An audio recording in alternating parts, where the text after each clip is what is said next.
and I appreciate it. Let me make sure I'm sharing the right screen. I'm just going to go through a couple of quick slide, just a little overview of GuidePoint so that everybody kind of has a baseline knowledge of what our company, kind of our philosophy, our go-to-market strategy. And then when we get through the, I guess the commercial part of this, I'm going to turn it over to our practice director for our identity and access management practice, Abhi Sarmah, who's going to be the keynote tonight. There are several other members of the team, of the identity team, and on the call as well, in addition to our Vice President of Security Strategy and Chief Technology Officer, who kind of heads that organization up, a gentleman you'll see on your list there by the name of Joe Leonard. So I may embarrass Joe and ask him to say a few words, but he's never short on a few words. He's never turned that down. So thanks for joining. Just a quick overview, GuidePoint Security. This is our company logo. So when you see that on LinkedIn, hopefully that'll mean something. Oh, is this not advancing? Here we go. I'll give just a brief overview. This is really kind of I guess the obligatory slide, but this is really kind of captures why we're in the business. We're all in the business that we're in and doing the important work that we do from a protection perspective, and helping organizations protect their data, protect their networks, protect their customers' information.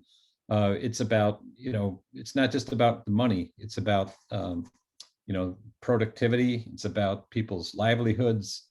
These are all things I'm sure you guys are very familiar with, the metrics and the studies that have been done to that measure the impact of data breaches and the time it takes to identify a breach and so on. So I won't belabor this, but really at the end of the day, this is kind of validates that we're in an important field, and having people who are well trained, well certified, people like Jeff and others on this call is an imperative for any organization. One of the challenges, and I haven't been in the cybersecurity field as long as most of the people on this call, but what I have learned in my short time here, wow, it is a complex maze. There are a lot of vendors out there. There's all kinds of kind of silos of knowledge, silos of information, a million different ways to tackle a problem and create 10 others. So it is a very complex maze, and having resources that can help you kind of navigate that and identify areas of strength and areas of growth, I guess, is an important thing. So GuidePoint got into this business back in 2011. The company is headquartered in Herndon, Virginia. It's not a massive organization, but man, is it growing. We're over, I started in September, and that slide said something like 320 employees. Now I think we're over 420 employees. So there's we're in the right field. This is a growth industry for a lot of good reasons. We have, well over 2,000 customers, and it says regional partnership model, just so you know, the way the organization is set up. It's a privately held company, and it's it's not a very top-down organization. It's a very bottom-up model, so that we can make sure that we have the right resources and engage customers with the right solutions at the field level. This is really, I think, not just GuidePoint, but I think everybody on this call, are practitioners who live and breathe information security every day. So we're all members of this club now, and we, a lot of the people that work for our company worked at end user organizations, work for the Department of Defense, large organizations, small organizations. We're responsible for protecting data and responsible for hiring people and budgets and all the things that go along with, I guess, being on the other side of the table. So we do have a firsthand knowledge of what a lot of our customers are dealing with. Just a quick synopsis of what our customer base looks like. You guys can read this slide. We're in doing services in a lot of the financial sector, a lot of the big retailers, healthcare industry, air and space, restaurant chains, a lot of names that you would recognize. And a lot of the state agencies. We've got a fairly healthy, a very healthy federal practice that works with a number of the cabinet level agencies. It's a whole division within the company itself. You may recognize a lot of these certifications. We can't put them all up there, but from an industry certifications, we got everything from the Cyber Guardian cert, through all the various OSCP, OSCE, ISO, you name it. And we do a lot of work with AWS, Azure, Google Cloud, and so on. Vendor certifications as well. So we just really, our focus is to be a trusted advisor and to make sure that our customers are receiving the services that they need, and that we're aligning our resources to help them meet their business goals. I'm just going to jump real quick to two more slides here. Our business, we work with a lot of different vendors, right? So we do sell product and solutions and help organizations find the right solutions to fit their need. We help with implementation and optimization in security architecture. We'll get more into the kind of our flagship security consulting services line, but these are the bullets.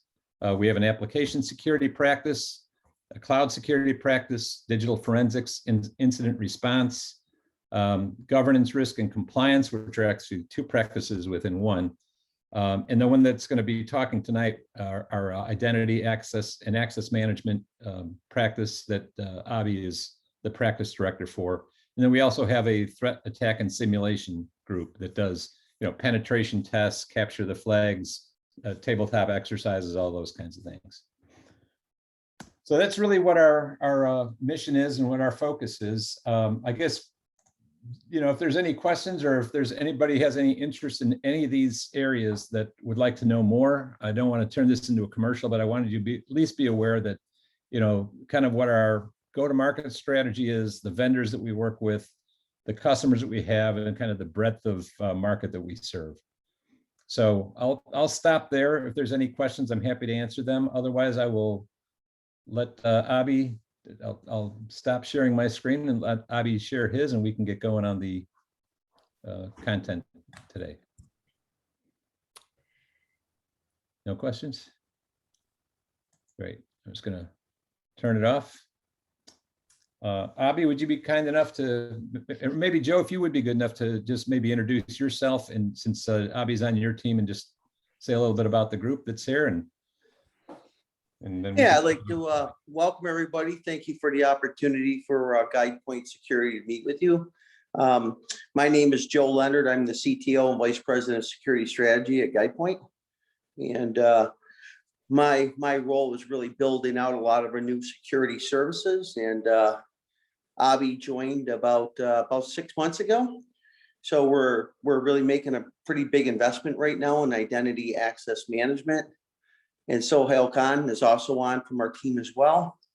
And this is an area that, especially with what's going on with the pandemic, a lot of organizations are moving to the cloud, and many of their employees are working from home. So this is an area that's become really, really important for a lot of our customers. So I appreciate that you gave our organization a chance to come in and speak, and we'll turn it over to Abhi and let him do a show and introduce himself in Sohail.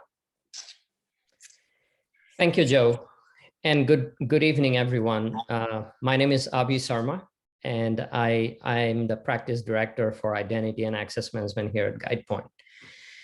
And as you heard Joe saying, one of the things that we are increasingly seeing in this area is that it's constantly evolving.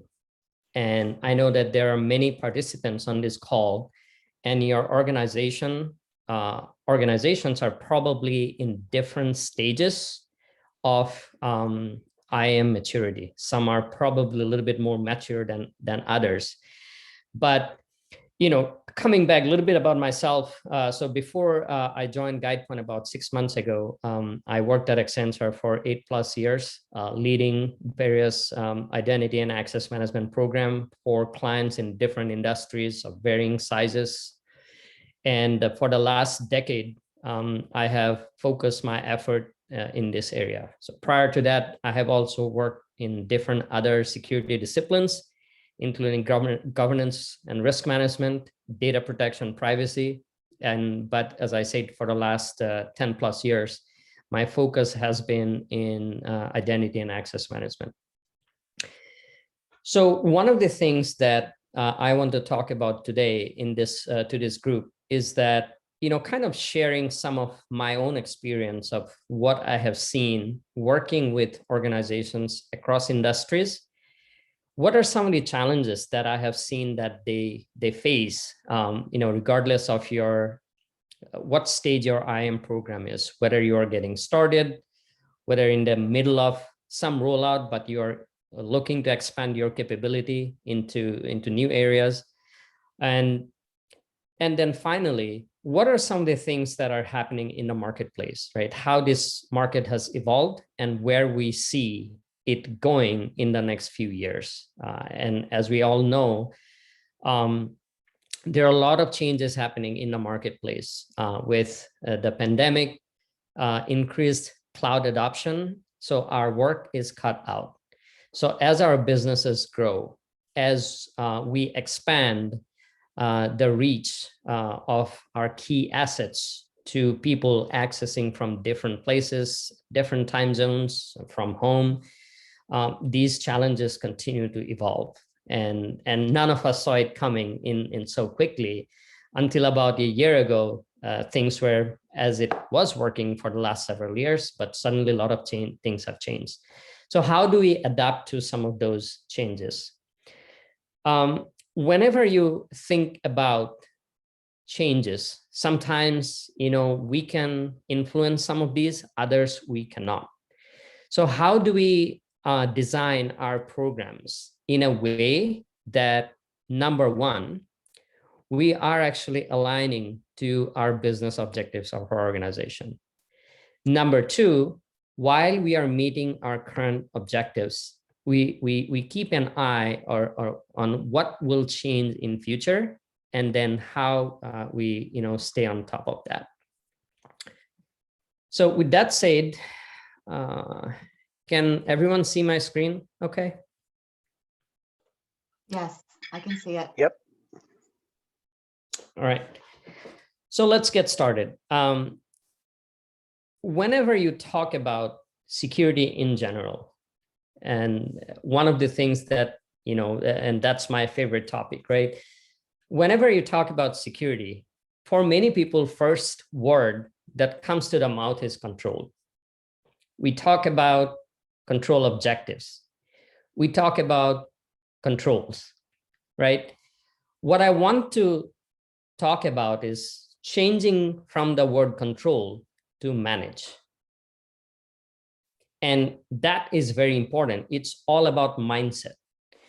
And the reason that is important is because sometimes when we use the word control to our business partners, the first thought that comes to their mind was, oh, not again. There's another control that I have to worry about. That means they're going to slow my business down. But idea is not that. Idea is businesses will always make decisions, right, based on what is, where they want to go. They will not discuss with IT as to, hey, this is what I want to do. Do you guys agree? No. They will make business decisions, and then the expectation is the technology support organizations will support them in achieving their business objectives. Security is no different. So whenever we talk about security, it must exist in the paradigm of your business. So wherever your business is going, security solutions and approaches must align to those so that we can best support the growing business and changing business needs. When you talk about identity and access management, I think that it is at the forefront of that messaging. Because without identity and access, you cannot do any business really. Because guess what? if you are launching a new channel, if you're launching a new application, you need users. And without having some way for users to access those applications and assets, that system cannot function. So I look at it, identity governance, as a very key business enabler.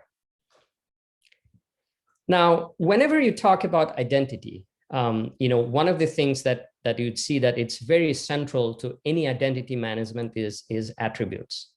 So it's about attributes that define a user. And many times we use those attributes to enforce and write different policies that will allow the user to whatever the user is needing to do to complete his or her job function. Likewise, for the identity program itself, what we have done is we have defined a set of attributes.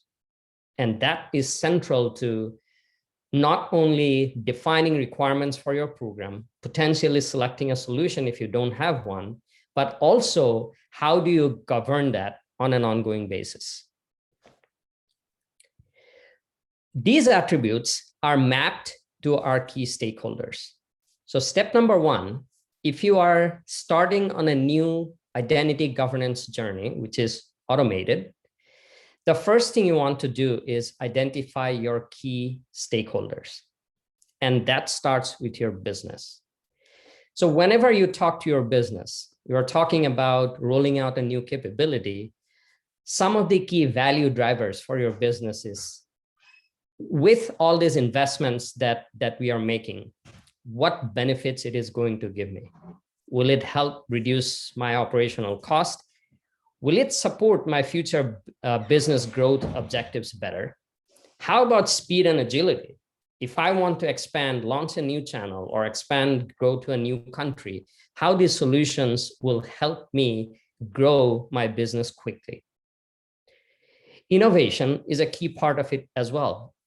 And from business standpoint, innovation means how some of these solutions that they're investing, how it will help them in getting better operational effectiveness, how it will improve user productivity. How about time to value? So many times, whenever we create new capabilities and roll out new capabilities for our organization, we have to keep in mind that these days, things are more agile, right? From, let's say, if you look at software development in general, from the waterfall approaches that existed for a long period of time, now we are talking about agile. We are talking about DevOps to make some of these processes more efficient. Why? It is to address that business driver, is time to value. With some of these efficiencies that is coming into play, that also applies in identity governance. It helps organizations to be more agile and meet business requirements more quickly. Then you have to think about your users. And that's because users are, they are the ones who is going to use your system. So some of the values that your users will look for, that how this new system, how easy it is to use, ease of use. How much self-service can I do? Can I go to the system and do my own password reset instead of calling the help desk and waiting on the line forever? The information that exists in the system, how consistent and accurate is it? And how frequently we are keeping them up to date? And whether or not the system is accessible when I need it. From a management standpoint, these are the people who are performing probably your access certifications or access reviews that you perform periodically. So they want to talk about how do I govern user access? I'm going to share some of my stories, a little bit later. Is if you're an organization that has very heavy manual processes, it results in a lot of operational fatigue, right? People are saying, oh, I'm tired of looking at the spreadsheet and going through all these lines. I wish there was a system that actually pulled all this information together and made it easy for me to perform some of these tasks. Management also looks at cost effective. If you're bringing a solution to your organization, how cost effective it is to manage it year over year over year. Operational attributes, you want to look about interoperability. And this is where some of these cloud-related changes are key. So if you're an organization whose most of the application are in your data center, and you are getting ready to move some of those to the cloud, now suddenly you have an environment where some applications are cloud-based, some are in your data center, and usually all cloud-based applications are web-based applications because you access them over the internet, but you also have some legacy applications like mainframes that are still in your data center. So there is a period of time where, accessibility and be able to read data and write data to some of these systems from a governance standpoint becomes critical. Risk management standpoint, if you're part of your governance, risk, and compliance group, you want to make sure that the system helps you in certifying access. You want to talk about automated remediation. If somebody did an access certification and then flagged some access to be removed, you want the system to be able to automatically remove those access so that you can reduce risk associated with improper granting of access to users. There are also separation of duties type of requirements. So for example, if you are part of an account payable and account receivable groups, the same person should not be doing the other good example is you cannot approve a vendor and pay a vendor. It has to be separate roles. So those are SOD requirements that, risk management standpoint, you want to keep in mind. From a regulatory standpoint, you want to make sure that you are compliant. So whatever industry you are in, there are different compliance requirements. And again, not saying that you need to focus on compliance, because good compliance does not necessarily mean good security. So you want to focus on good security first. That should automatically result in good compliance. And then evidence collection. If you have external auditors and coming and asking for evidence for some of the key processes or controls that you have put in place, you want to make sure that it is easy. You're not chasing 10 different people. You can go to one system, run some report, and then provide the evidence that your auditors are looking for. And finally, technical attributes. Those are the items that your enterprise architecture is looking for. Whenever you're rolling out a new capability, they want to make sure that it is extendable.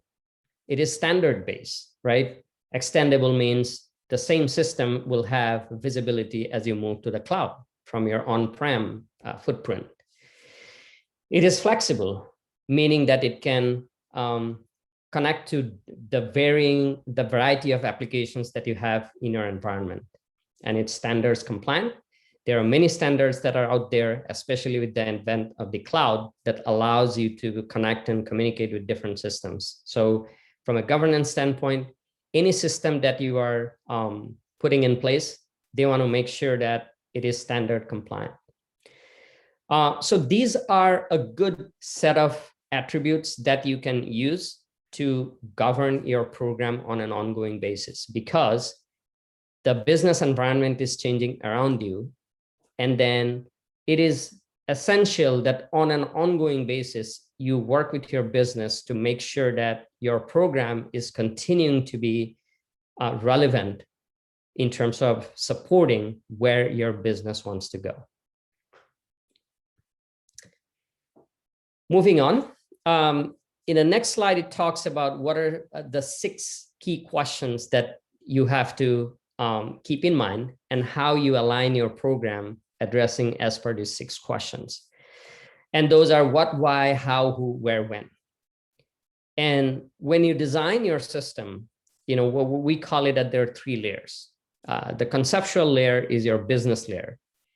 Logical layer is where your process lives, and technical layer is where you will automate some of those processes that you define. So if you look at the first conceptual layer, from the assets, assets are your key business assets. So for example, if you have an intellectual property or you are protecting some of your customer information, that is business asset for you. And identifying those business assets are critical, especially when you start now thinking about zero trust, which I will talk about in a couple minutes. Motivation, right? That's where you talk about enablement control objectives. If we are going to put some control in place, it must exist to support your business. So sometimes some organizations I have seen that there is a control that has always existed. May not be effective, but nobody questions. Because why? Because it has always existed. So all the controls and processes that we put must exist in the context of your business. Process, how you are going to do something. So for example, from an identity standpoint, you talk about the joiner, leaver, mover processes. And people, who are the custodians or data owners, right? Or when you are doing certification, who are the application owners who will be certifying access for people? Location and time, those are important aspects because when you want to enforce authentication and authorization for people, depending on where they're accessing an asset and at what time, you might want to enforce some dynamic policies to make sure that that there is no insecure access to your key information assets. Then if you drill down further, once you have defined those business layer items for assets, right, inventory of information assets. So if you're saying that I'm protecting my intellectual property or I'm protecting my customer data, the next level drill down will be which systems are protecting or hosting that information. This is all part of asset management. And then for motivation, why, right? Once you have understood the objectives, then you define what the process supporting that control objective. Likewise, in process layer, you want to define the information flows for your joiner, leaver, mover processes, right? Likewise, for people, it's people's profile, role composition, and things like that. Then when you further drill down, then it gets to your technical implementation. So on the technical layer for the key assets, you want to have the data dictionary that define what are some of the key metadata or attributes about that asset that you want to track and monitor. Then for the motivation as to why those control objectives in the technical layer, it'll turn into rules and policies. That's actually getting into a tool and writing some of these policies so that you can enforce those. And on the process layer, it's security mechanisms such as workflows, because all of these processes such as joiner, leaver, mover, they're nothing but workflows. They follow through various steps and they help implement those processes. And on the people layer, it's the UI, right? Because people will go to your solution and access your UI to perform certain tasks. The whole idea of these 6 key questions is that you have traceability of everything that you are doing in your system all the way to the business layer. That's extremely important because everything that you do, as I said, must exist in the context of the business. That's where you move from control to manage. So we are here to manage the risk for our business through a set of processes that makes sense for my business. And everything that we do in that layer is traceable upward to a business objective.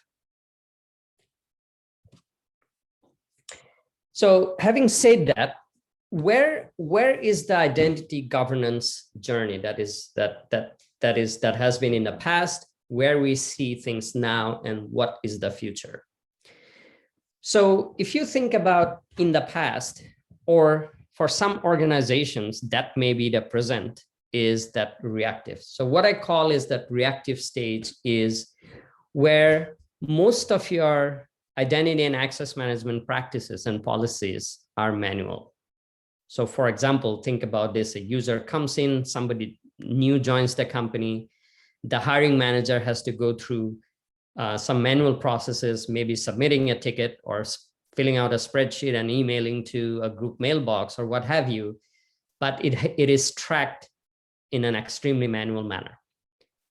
And when you are doing access certification, likewise, somebody goes to some systems that you are doing access certification for, pulls in reports, put it in an Excel spreadsheet, send it to a manager who will then take a look at it and provide offline approval or rejections, which will again go back to a fulfillment team.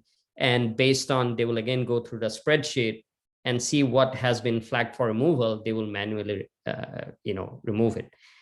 As you can tell, this process is not only ineffective, it's error prone because it's manual. Next level of improvement for their, what I call it as proactive.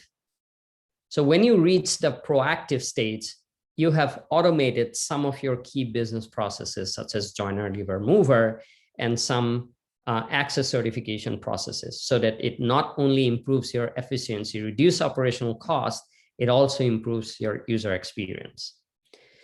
The stage that we are in right now is what I call it as predictive. A lot of the leading solution providers in this space, they are relying on artificial intelligence, machine learning technologies to help recommend some key decisions for your users.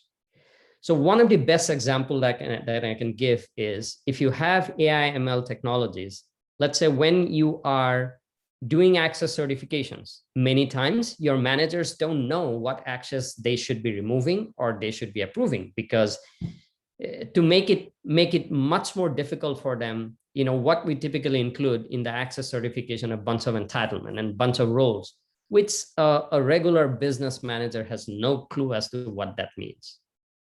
So either if somebody is doing a proper due diligence, they will ask somebody, and that somebody may not know it either, because that has historically existed for God knows how many years. So because of that, sometimes this exercise becomes a rubber stamp exercise, not because of lack of intention, because those reviewers have a day job. They want to do other things that matters to them. Access certification comes twice in a year or once in a quarter, and that's not the top of their priority. It's another thing that they will do.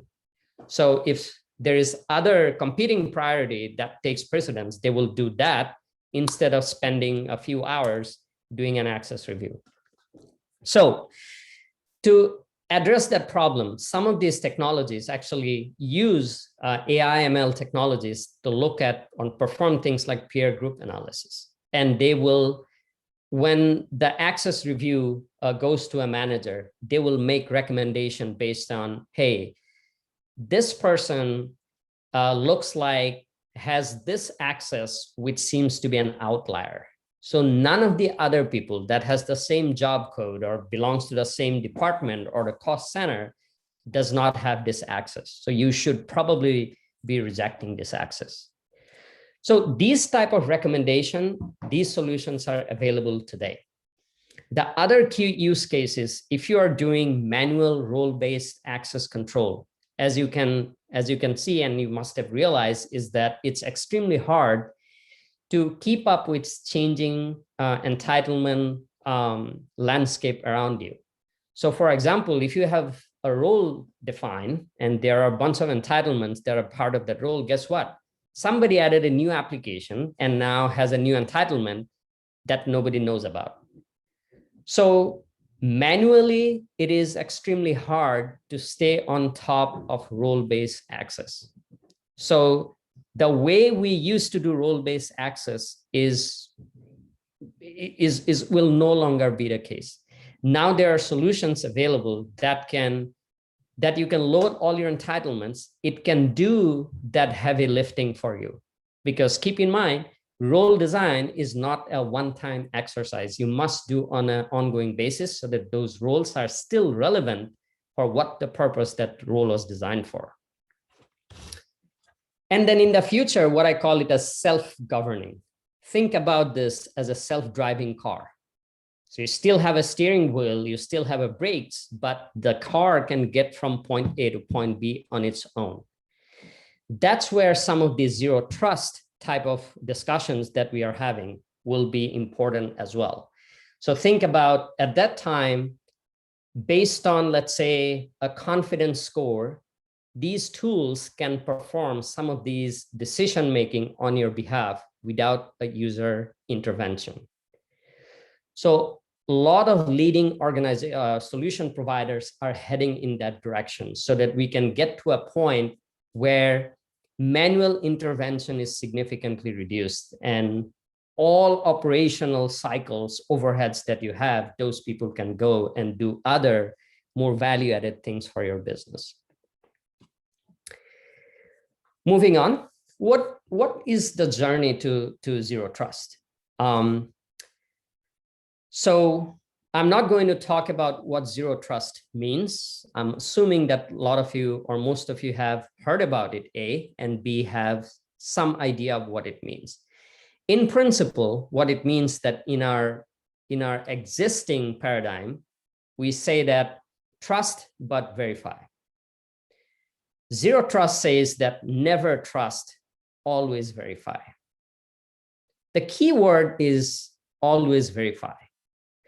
And what that means is that, let's say you have authenticated and authorized a user, and the user is now accessing some of your key business assets.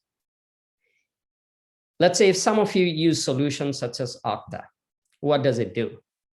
You go into the Okta dashboard, you log in, and then whatever applications are part of that dashboard, you get access to all those applications. And not only that, if the cookie is alive for, I don't know, 7 hours, then guess what? You don't have to re-authenticate for 7 hours. Once you are in, you are in. That approach will change with zero trust. Because with zero trust architecture in place, you will have to validate that on an ongoing basis. Remember what I talked about in the previous slides, some of the AI ML-based technologies help you do some of these analysis on an ongoing basis. That's how the situation will be going forward. However, before you can get there, you have to have some of the foundational items in place. So what are those foundational items? You have IGA, or Identity Governance and Administration. You have Privileged Access Management, and you have Access Management. So those are the three key pillars in your identity and access management landscape. And how each of these will help you get to a stage where you can start thinking about implementing some of this zero trust based architecture. When you do zero trust, three key items to keep in mind is automation, analytics, and orchestration. So what is automation? Automation is automation of your all key business processes.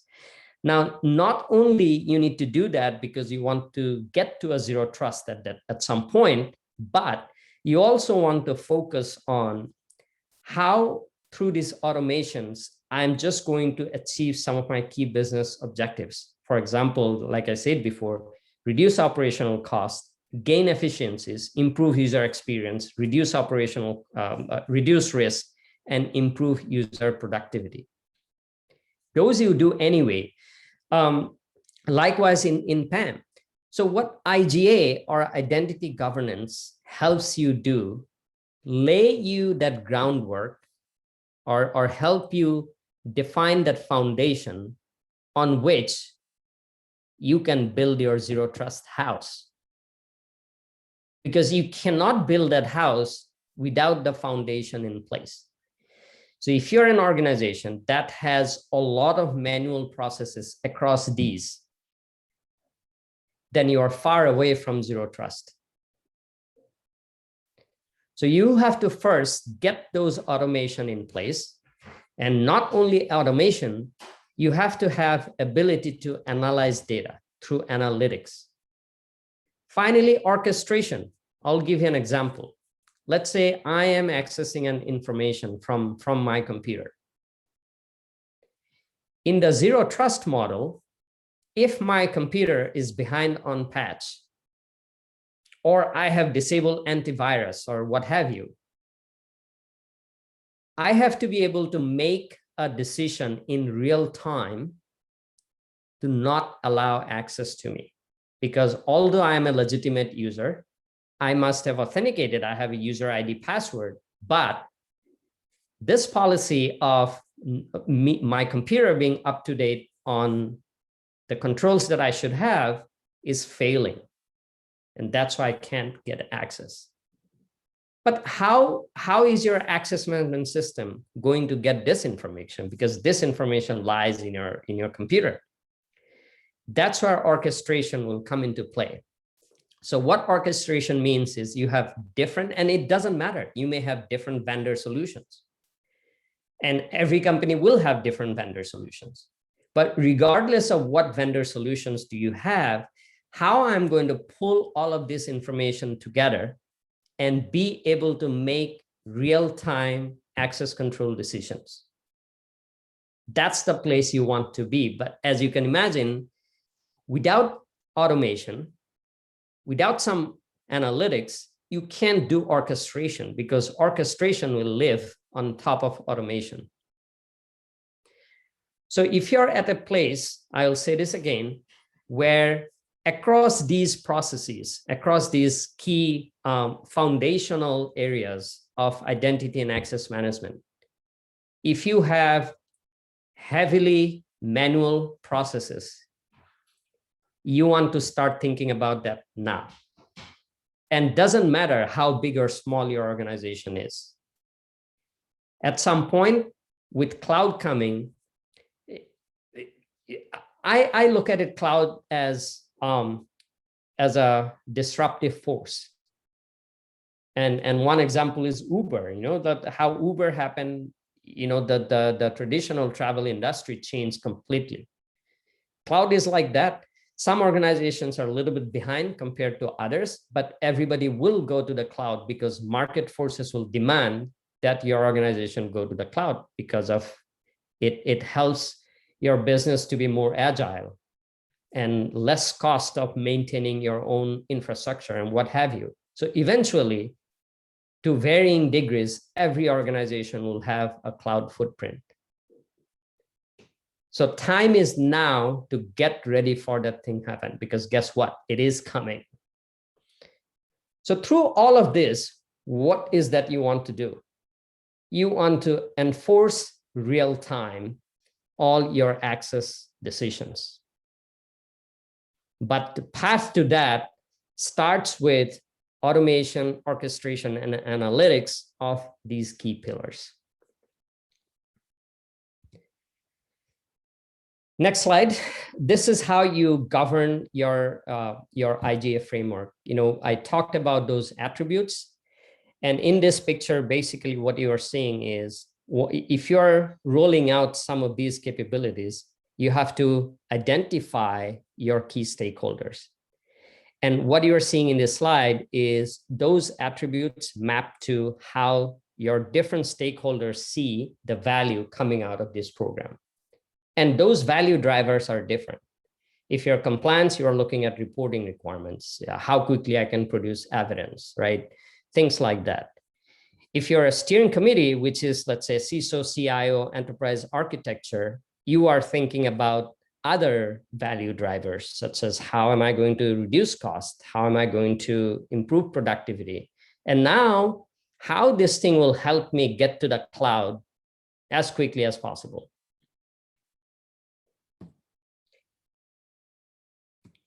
Going forward, what are some of the key focus areas and trends? And so I put together a list that I'll briefly talk about based on my own experience of what I have seen organizations have typically, faltered, I would say, in some cases, and struggled in some others. And these are in no particular order. So first thing is put a process in place to align with your business objectives on an ongoing basis. And I said this at the beginning of the presentation also because your business requirements changing every day. And as I said, businesses will make decisions, business decisions. Our role as support organizations is to not say no. In fact, we cannot say no. We have to say yes, but we have to say, yes, this is what we will do to get you where you want to be. So we need to go from a no, sir, to a yes, sir. Do not wait until operational fatigue forces you to invest in IAM. I'll give an example. I was talking to a bank earlier today, and in that discussion, one of the identity and access management directors, he came, and mind you, this is a small organization of 800 employees, came to me and talked about fatigue because his business is changing around him. They always had applications in their data center. Now business is going to the cloud and he can't keep up because all his operations are manual. And in his own words, wish we have thought about this 2 years ago or maybe more.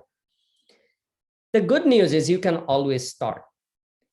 The point there is, if you're a smaller organization, let's say you have 400 employees, I'm just making this up.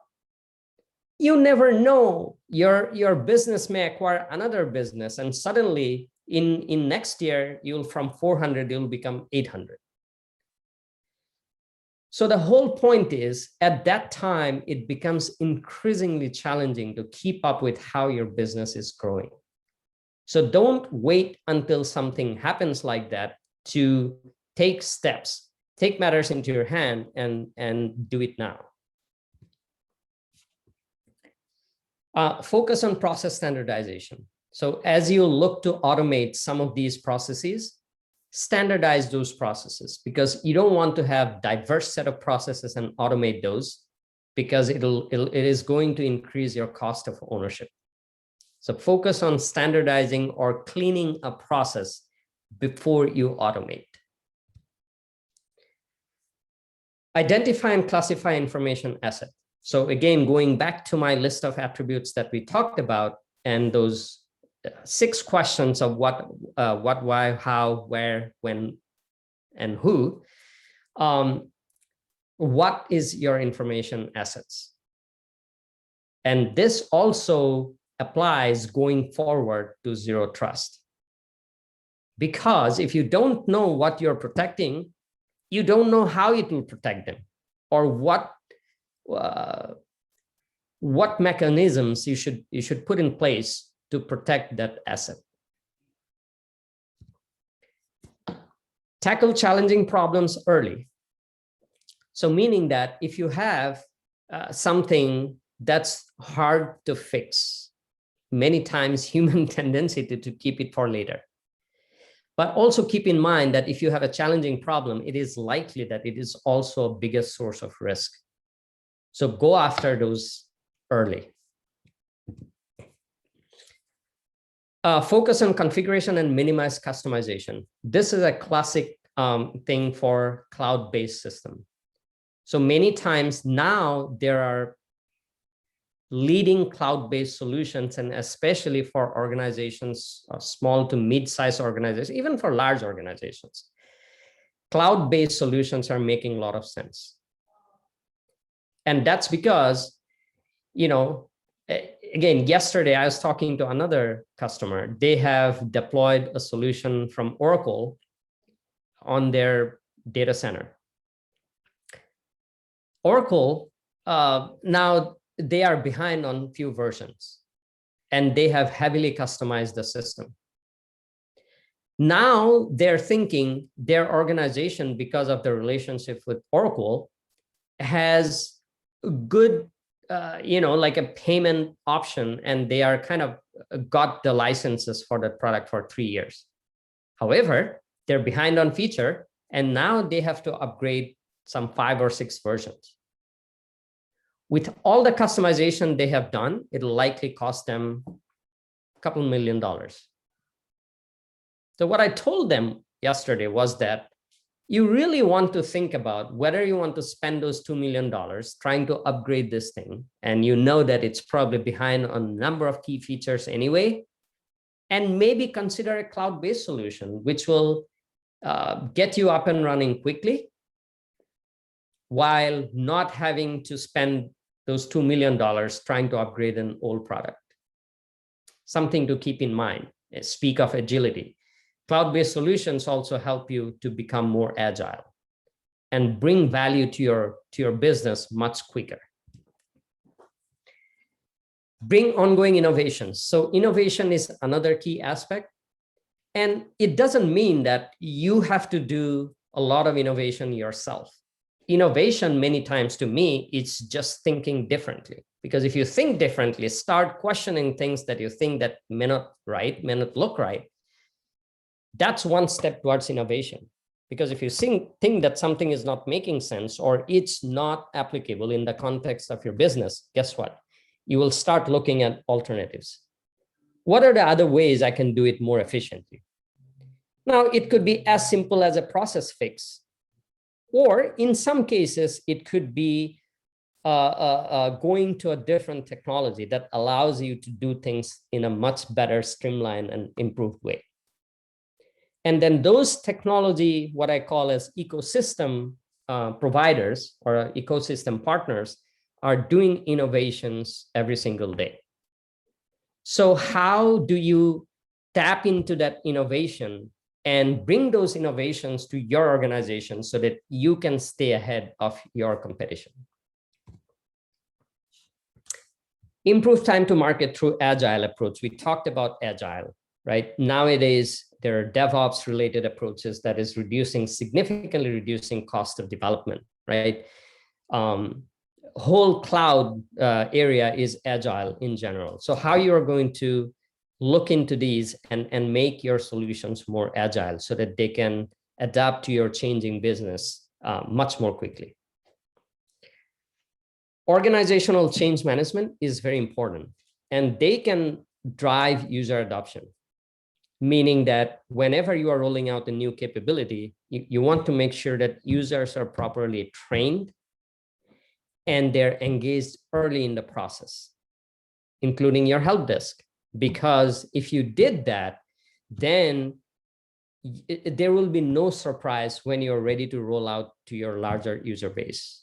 So engaging them early through organizational change management is absolutely critical to the success of such programs.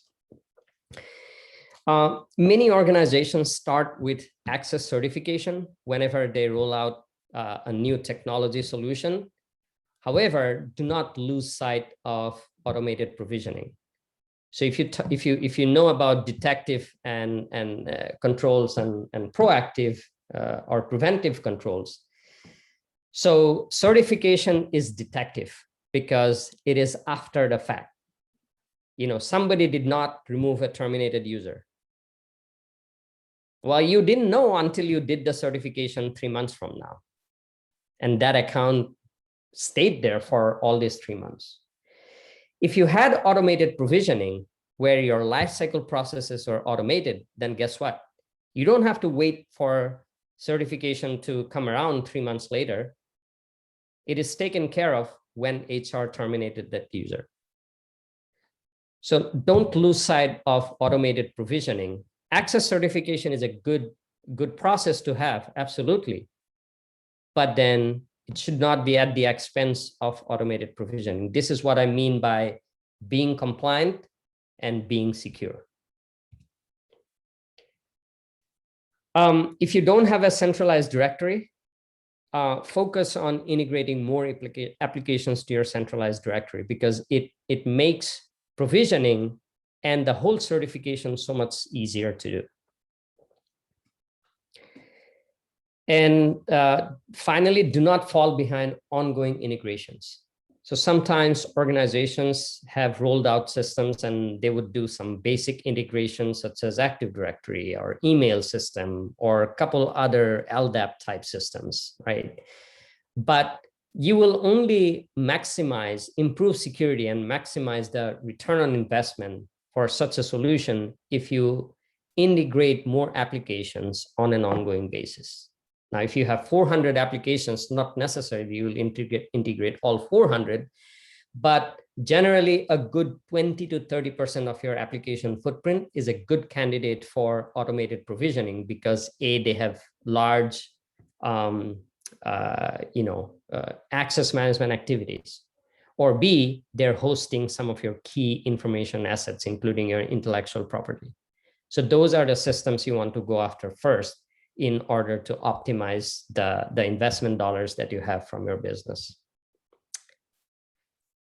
So that brings to the end of my presentation. I know we have about 10 minutes. I want to keep the last 10 minutes for any Q&A from this group.